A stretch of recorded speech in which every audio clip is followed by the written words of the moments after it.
बिस्मिल्लाहिर्रहमानिर्रहीम अस्सलाम वालेकुम। मैं शकील मलिक आपकी खिदमत में हाज़िर हूँ। आज की दो बड़ी खबरें हैं। एक खबर यह है कि जस्टिस मुज़ाहर अली अकबर नकवी साहब बिलाखिर भाग गए हैं और उन्होंने सुप्रीम कोर्ट के जज की हैसियत से इस्तीफ़ा दे दिया है, यानी कि वो सुप्रीम जुडिशल कौंसिल की कार्रवाई का सामना नहीं करना चाहते। और ये खबर मैंने आपको एक दिन कबल दी थी, जिसमें आपको बता दिया गया था कि अगले 48 घंटों में मुज़ाहर अली अकबर नकवी साहब या तो खुद इस्तीफ़ा दे के चाहेंगे या फिर इनके खिलाफ फैसला आ जाएगा, क्योंकि सुप्रीम जुडिशल कौंसिल में 11 जनवरी को समाअत होगी। अब इनके इस्तीफ़े के बाद क्या सूरत हाल बनती है? क्या मुज़ाहर अली अकबर नकवी साहब इज्जत तो गंवा बैठे, पैसा बचा पाएंगे या नहीं बचा पाएंगे? और इसके अलावा जनाब एक दूसरी बड़ी खबर है जिस पे हमने बात करनी है, वो है बल्ले का निशान, यानी कि तहरीक इंसाफ की जान। अगर आइंदा आम इंतखाबात में तहरीक इंसाफ की जान निकाल दी जाती तो फिर इसका क्या अंजाम होता, उसका अंदाज़ा आप लगा सकते हैं। मैंने बहुत सारे वीलॉग्स में आपको उसकी जो सूरत हाल है उस पर एनालिसिस दिया। लेकिन सर खबर ये है कि पेशावर हाई कोर्ट के 2 रुकनी बेंच ने तहरीक इंसाफ की इस्तदा को मंजूर कर लिया है और बल्ले का निशान उनको वापस कर दिया है। इलेक्शन कमीशन को हुक्म दिया है कि जनाब इनको सर्टिफिकेट जारी कर दिया जाए। पेशावर हाई कोर्ट के 2 रुकनी बेंच का फैसला हतमी फैसला है या कि फिर अभी खेल बाकी है, कहीं और मामला निकल सकता है? इन 2 अमूर पे आज के वीलॉग में बात करेंगे। और सबसे पहले मेरा ख्याल है जो मुझे इस वक्त बड़ा इशू लग रहा है वो है सुप्रीम कोर्ट, क्योंकि जस्टिस मुज़ाहर अली अकबर नकवी साहब पर बहुत संगीन किस्म के इल्ज़ामात लगाए गए थे और इसमें बाज़ वकला जैसे कि मियाँ दाऊद ने ये उनके ख़िलाफ़ शिकायत की थी, इसी तरह पाकिस्तान बार कौंसिल की भी शिकायत थी और दीगर भी शिकायत थी। इन पे सुप्रीम जुडिशल कौंसिल ने उनको 2 बार नोटिस जारी किया। पहला नोटिस, उसके बाद फिर एक नोटिस जारी कर दिया गया। मुज़ाहर नकवी साहब ने इन नोटिस को और सुप्रीम जुडिशल कौंसिल की कार्रवाई को चैलेंज कर दिया, जिसके बाद 3 रुकनी बेंच कायम हुआ। उस 3 रुकनी बेंच ने जस्टिस मुज़ाहर अली अकबर नकवी साहब पर बिजलियां गिरा दी थी। और मैंने आपको एक दिन कबल ही ये खबर इसी बुनियाद पे दी थी कि जब 3 रुकनी बेंच ने नकवी साहब की इस्तदा मंजूर नहीं की और सुप्रीम जुडिशल कौंसिल की कार्रवाई रोकने का हुक्म नहीं दिया, कोई हुक्म इम्तना जारी नहीं किया और आइंदा समाअत भी गैर मुअय्यना मुद्दत के लिए मुलतवी कर दी गई है, तो सर इसका सीधा सीधा मतलब है कि नकवी साहब जाके सुप्रीम जुडिशल कौंसिल को फेस करें, उस सुप्रीम जुडिशल कौंसिल को जिसके सरबरा जस्टिस काजी फ़ाइज़ ईसा साहब हैं। वो जस्टिस काजी फ़ाइज़ ईसा के जिनके खिलाफ कभी सुप्रीम जुडिशल कौंसिल में बदनिश्ती पे मबनी एक रेफरेंस दायर किया गया था जब इमरान खान की हुकूमत थी। ये मैं नहीं कह रहा, बल्कि इसका एतराफ़ खुद इमरान खान की हुकूमत के अहम लोग और ख़ुद इमरान खान भी कर चुके हैं कि जिनकी हुकूमत में ये रेफरेंस दायर हुआ। जब पूछा गया सदर ममलिकत से कि जी आपने रेफरेंस दायर किया था, तो उन्होंने कहा जी मुझे तो PM ऑफिस की तरफ से ये रेफरेंस भिजवाया गया और मैंने तो आगे भेज दिया। और फिर बात निकली कि जी PM हाउस में ये रेफरेंस कहीं और से आया था। उन पे सारा वो क्या कहते हैं अपना सिरा उतों तक कर गया जहाँ पे चकवाल वालों का है ना कि जी चकवाल वाले सारी गेम कर रहे हैं। तो सर ये मामला चला गया था वहाँ पे, और इसके बावजूद काजी फ़ाइज़ ईसा ने इस रेफरेंस को फाइट किया। उनके पास भी ये ऑप्शन था कि वो जितनी उनकी किरदार कुशी कर दी गई थी, उनकी अहलिया की किरदार कुशी की गई, उनकी अहलिया को बार बार तलब किया गया, उनसे इस किस्म के तल्ख और कुछ ज़ाती नौइयत के सवालात किए गए कि वो कमरा अदालत में आप दीदा हो जाती थी। लेकिन काजी फ़ाइज़ ने हिम्मत नहीं हारी, चूँकि उनका दामन साफ था। उन्होंने फ़ाइट किया और फिर साबित किया कि वो रेफरेंस जो है ना सिर्फ झूठा और बदनिश्ती पर मबनी है, बल्कि एक बहुत बड़ी साजिश भी है। साजिश थी काजी फ़ाइज़ ईसा को चीफ जस्टिस बनने से रोकने की। लेकिन जनाब ये सब कुछ नाकाम हुआ। काजी फ़ाइज़ सुरखरू हुए, और सुरखरू इसलिए हुए कि वो जानते थे कि उन्होंने कोई गलत काम नहीं किया। लेकिन दूसरी तरफ मुज़ाहर अली अकबर नकवी साहब जो हैं ये मुस्ताफ़ी हो गए, इन्होंने इस्तीफ़ा दे दिया है, भाग गए हैं। ये सुप्रीम जुडिशल कौंसिल की कार्रवाई का सामना करने के लिए तैयार नहीं हैं। मैंने इससे पहले भी मुतअद्दिद व्लॉग्स में ये जिक्र किया था कि नकवी साहब के ख़िलाफ़ जो शिकायत हैं ये शिकायत ठोस शवाहिद की बुनियाद पे दर्ज की गई हैं। नकवी साहब उस ऑडियो को कैसे डिनाई कर सकते हैं, उससे इनकार कर सकते हैं, उसको जाली करार दे सकते हैं, जिसमें चौधरी परवेज़ लाई के साथ ये बातचीत कर रहे हैं और परवेज़ लाई साहब कह रहे हैं कि जी मैं आपको सलाम गुजारिश करने आ रहा हूँ।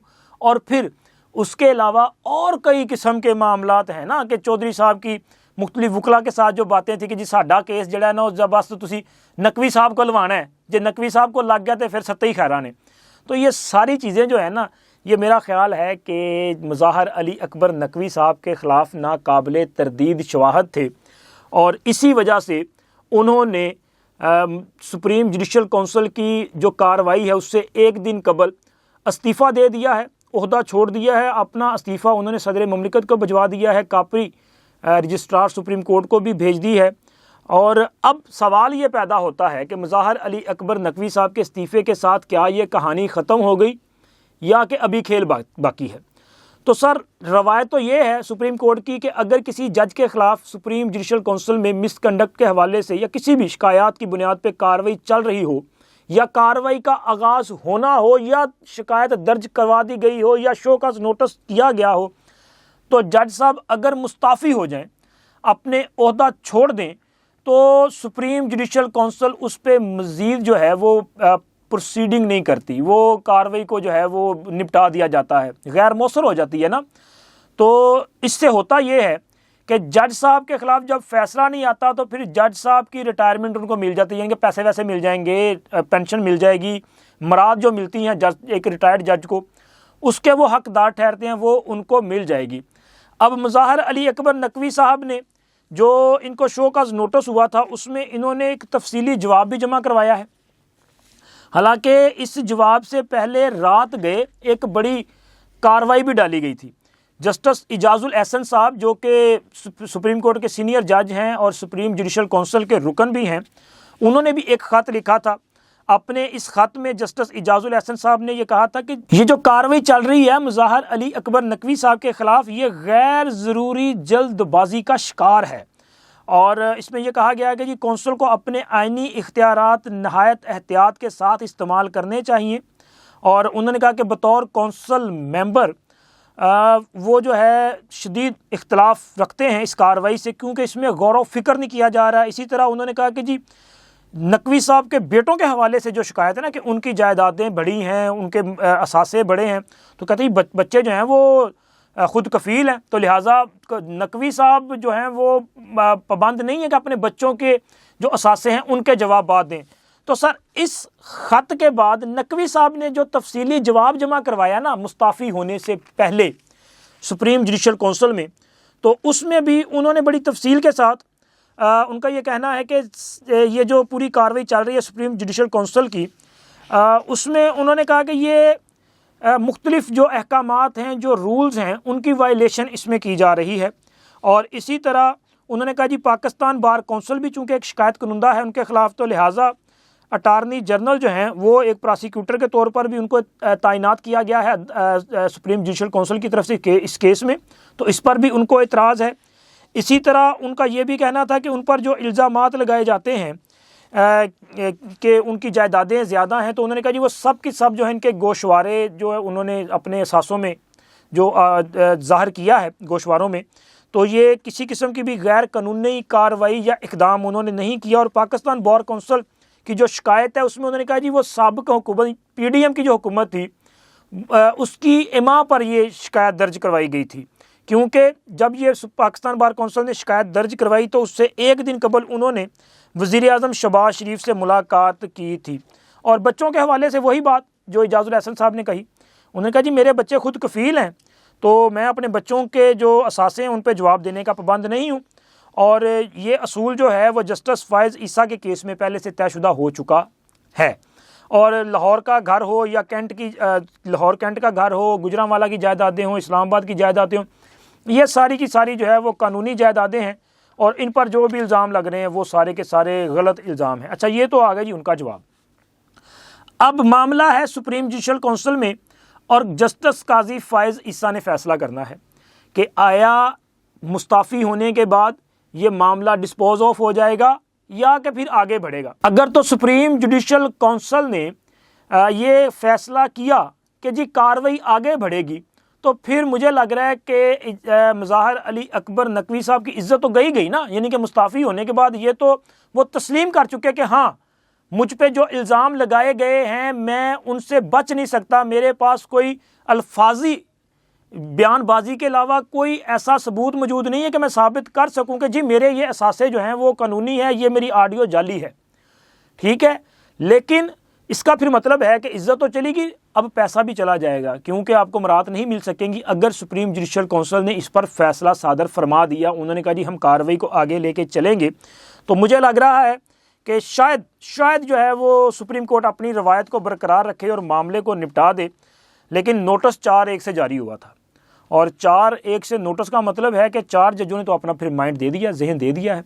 तो देखें क्या मामला बढ़ते होते हैं और किस तरफ जो है वो सूरत हाल आगे बढ़ती है। लेकिन जनाब सुप्रीम कोर्ट में मेरे ख्याल में ये ज़रा अच्छी खबरों का आगाज़ है, क्योंकि सहूलतकारी करने वाले जज जो है ना उन्होंने भागना शुरू कर दिया है। ये उसी ग्रुप का हिस्सा थे मुज़ाहिर अली अकबर नकवी साहब, जिन जजों ने सुप्रीम कोर्ट में आइन और कानून की बजाय सहूलतकारी वाले फैसले दिए थे। और इस ग्रुप में मैंने बता दिया जाजुल हसन साहब जो कह रहे हैं, जस्टिस मुनीब अख्तर साहब इसी माइंड के हैं, और बाकी भी कुछ जज साहिबान जो हैं उनका बाकायदा तौर पे माजी में एक ग्रुप रहा है। तो मुझे ये लग रहा है कि जनाब ये भागने का सिलसिला शुरू हुआ है, तो अब काजी फायज़ जो हैं वो ये भागने वालों को मज़ीद भगाएंगे, और कहाँ तक भगाएंगे ये आने वाला वक्त जो है वो बताता रहेगा। लेकिन अगर आपको पता है तो कमेंट सेक्शन में ज़रूर बताइएगा कि आपको लगता है कि ये भागेंगे या नहीं भागेंगे। और सर दूसरी बड़ी खबर है तहरीक इंसाफ के इंट्रा पार्टी इंतखाबात, ये एक बड़ी डेवलपमेंट हुई है, क्योंकि तहरीक इंसाफ जो है वो इंतखाबात में जाने से पहले उसकी ये ख्वाहिश है कि उसका जो इंतखाबी निशान बल्ला है वो उसे वापस मिले। इलेक्शन कमीशन ने उनके इंट्रा पार्टी इंतखाबात को गैर कानूनी करार देते हुए मुस्तरद कर दिया था, कलअदम कर दिया था, और उनका इंतखाबी निशान वापस ले लिया था। फिर ये मामला पेशावर हाई कोर्ट में चला गया, पेशावर हाई कोर्ट के बाद फिर 2 रुकनी बेंच में चला गया। इवन कि आज सुप्रीम कोर्ट में भी इसकी समाअत जो है वो मुकर्रर थी, लेकिन तहरीक इंसाफ ने अपनी दरख्वास्त वापस ले ली। लेकिन इस दरख्वास्त की समाअत के दौरान भी तहरीक इंसाफ के जो मौजूदा चेयरमैन है बैरिस्टर गौहर अली साहब, उनको जो है वो काजी फायज़ इस्सा साहब ने जिस तरह से मुखातब किया, वो एक तरह से उनकी वो क्या कहते हैं ज़रा बेइज्जती सी हो गई है। क्योंकि वो रोस्ट्रम पे आए तो काजी साहब ने पूछा जी आप कौन है, मतलब ये था कि आप किस हैसियत में हैं, आप कौंसल हैं, आप किस हैसियत में हैं। तो वो बेचारे एक बार तो हक्के बक्के हो गए। तो उन्होंने कहा जी हामिद खान साहब इसमें जो है वो कौंसल है। उन्होंने कहा हामिद खान साहब फिर क्यों नहीं आ रहे रोस्ट्रम पे। तो हामिद खान साहब जब आए तो उन्होंने कहा जी हमारी एक दरख्वास्त पेशावर हाई कोर्ट में, तो लिहाजा हम चाहते हैं कि अब यहाँ पे इसकी ज़रूरत नहीं है, तो हम इस दरख्वास्त को वापस ले रहे हैं। तो खैर वो दरख्वास्त वापस ले ली गई, लेकिन पेशावर हाई कोर्ट के 2 रुकनी बेंच ने जस्टिस इजाज़ अनवर और जस्टिस सैयद अरशद अली पर जो मुश्तमिल था, उसने आज इस केस की समाअत मुकम्मल होने के बाद पहले फ़ैसला महफूज किया था और अब वो फ़ैसला जारी किया, जिसके मुताबिक तहरीक इंसाफ को उसका इंतखाबी निशान वापस करने का हुक्म दिया है। यानी कि आसान अल्फाज में कि तहरीक इंसाफ का जो इंतखाबी निशान बल्ला है उसको पेशावर हाई कोर्ट ने बहाल कर दिया है, और इलेक्शन कमीशन को ये कहा गया है कि जी आप इनको सर्टिफिकेट जारी कर दें और इनका इंतखाबी निशान जो है वो इनको दे दिया जाए। आज लंबी समाअत थी, कल भी हुई, आज भी हुई, और इसमें तहरीक इंसाफ का जो मौक़िफ़ था वो ये था कि जी हमने कानूनी तौर पे अपने इंतखाबात कराए, और जो शिकायत कुनंदगान है उनका तहरीक इंसाफ की रुकनीत से कोई ताल्लुक़ नहीं, वो रुकन ही नहीं है, तो वो तो इलेक्शन लड़ने के अहल भी नहीं थे और ना ही इस इलेक्शन प्रोसेस को चैलेंज कर सकते हैं। इलेक्शन कमीशन जो है उसका भी ये काम नहीं है कि वो जायज़ा लेता रहे और फैसले सादर फरमाता रहे कि जी वो पॉलिटिकल पार्टीज़ का जो अंदरूनी मामला है उसमें इस किस्म की मुदाखलत करे। उनकी हैसियत जो है वो मतलब एक क्लर्क जैसी है कि उनको एक चीज़ बता दी कि तो बस ठीक है, उन्होंने अपने रिकॉर्ड में वो मेंटेन करनी है, वो अपडेट करें और ख़त्म। अब इलेक्शन कमीशन का ये मौक़िफ़ है कि तहरीक इंसाफ ने अपने ही पार्टी मंशूर के मुताबिक, आइन के मुताबिक पॉलिटिकल अपनी जमात के इंट्रा पार्टी इलेक्शन नहीं करवाए। तो जब इंट्रा पार्टी इलेक्शन ही दुरुस्त नहीं हुए तो लिहाजा इनका इंतखाबी निशान इनको नहीं मिल सकता।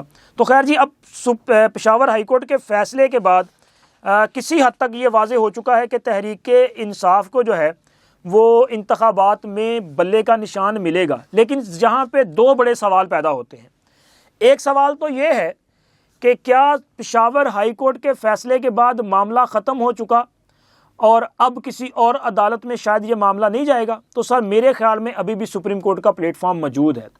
सुप्रीम कोर्ट में इलेक्शन कमीशन अपने फ़ैसले को बहाल करवाने के लिए जा सकता है। और दूसरा बड़ा सवाल ये पैदा होता है कि पेशावर हाई कोर्ट का फ़ैसला जो कि एक सूबे की हाई कोर्ट है, क्या मुल्क के बाकी जो सूबे हैं और वफाक है वहाँ पे इम्प्लीमेंट होगा? ये एक बहुत बड़ा आईनी सवाल है, क्योंकि किसी भी हाई कोर्ट का फ़ैसला उसकी टेरिटरी जो उसकी जुरिडिक्शन है, उसका सूबा है, वहाँ तक तो हो सकता है। अब उसके बाहर उसको कैसे इम्प्लीमेंट करना है? और इलेक्शन कमीशन जो कि वफाकी खुद मुख्तार अदारा है, उसने तो पूरे मुल्क के लिए एक फ़ैसला जारी किया ना। वो अगर किसी को कोई सिंबल अलॉट करता है तो वो पूरे मुल्क के लिए होता है। अब पेशावर हाई कोर्ट का फ़ैसला, जब डिटेल फ़ैसला नहीं अभी आया, जैसे आएगा पता चल जाएगा। लेकिन सर ये टेक्निकल सा सवाल है और सईद चौधरी साहब भी इस वक्त अवेलेबल नहीं थे कि मैं उनसे ज़रा थोड़ी सी वो अपना क्या कहते हैं रहनुमाई ले लेता, मैं पूछ लेता। चूँकि ये जो आइनी और कानूनी नुकात हैं उस पर सईद चौधरी साहब जो हैं वो हमारे लिए तो एक इंस्टीट्यूशन की हैसियत रखते हैं। माशाल्लाह उनका नॉलेज जो है वो ज़बरदस्त है। तो आप लोग भी बताइएगा। लेकिन मुझे ये लगता है कि ये जो फ़ैसला है अगर ये इम्प्लीमेंट कर भी दिया गया तो फिर ऐसा ना हो कि तहरीक-ए-इंसाफ को खैबर पख्तूनख्वा की हद तक जो कौमी असम्बली और सूबाई असम्बली की नशिस्तें हैं वहाँ पे इनके उम्मीदवारान के पास तो बल्ले का निशान होगा, लेकिन जैसे ही खैबर पख्तूनख्वा की हद ख़त्म होगी और अटक से पंजाब स्टार्ट होगा तो फिर वहाँ पे शायद कोई और ही इंतखाबी निशान मिलने शुरू हो जाएँ। इसी तरह इस्लामाबाद जो वफाकी दारुल हुकूमत है वहाँ पे कोई और इंतखाबी निशान हो, बलोचिस्तान और सिंध में जो है वो और इंतखाबी निशानात हों। तो ये मुझे ये लगता है कि सर अभी भी इस पे जो है फ़ैसला होना बाकी है और फ़ैसला करेगी सुप्रीम कोर्ट, क्योंकि हाई कोर्ट का फ़ैसला तो फिर हाई कोर्ट की जो जुरिडिक्शन है उसके तक, उसकी जो टेरिटरी उसके तक ही होगा ना। तो या तो जाएगा सुप्रीम कोर्ट में मैटर, तो या फिर सर ये आप देखें कि ऐसा एक वो मतंजन पकेगा ना कि कहीं पे बल्ले का निशान होगा और कहीं पे कोई और ही किस्म के कई मुख्तलिफ किस्म के निशानात जो हैं वो देखने में मिलेंगे। ये मेरी राय है, आपकी राय क्या है आप उसके लिए ज़रूर बताइएगा। कमेंट सेक्शन हाज़िर है। चैनल को सब्सक्राइब कर दें, वीडियो को लाइक और अपने फ्रेंड सर्कल में शेयर भी कर दें। अब तक इतना ही। अल्लाह हाफिज़।